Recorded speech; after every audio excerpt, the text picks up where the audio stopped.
আমরা সকাল 7টায় বাসা থেকে বের হয়েছিলাম। সিএনজিতে আমরা সান্তাহার রেল স্টেশনে গেলাম। আমাদের এখান থেকে সান্তাহার যেতে আধা ঘন্টা সময় লাগে সিএনজিতে।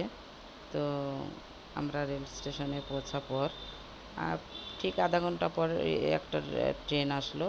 তো সেই ট্রেনে এতটা ভিড় যে আমরা উঠতে পারলাম না। গরমের মধ্যে প্রচণ্ড গরম পড়েছিল। আর আব্দুর রহমান ছোট বাচ্চা, তো আমরা সেই ট্রেনটা মিস করলাম। পরে যখন আরেকটা ট্রেন আসলো আধা ঘন্টা পর, সেটা হচ্ছে চিলাহাটি ট্রেন।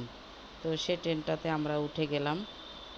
সেটাতে ভালোই জায়গা পেয়েছিলাম। আমরা একদম এসি রুমের মধ্যে উঠে পড়েছিলাম। তো যাই হোক, ওখানে 55 টাকা করে আমাদের নাটোরে আসার ভাড়া দিতে হয়েছিল টিটিকে।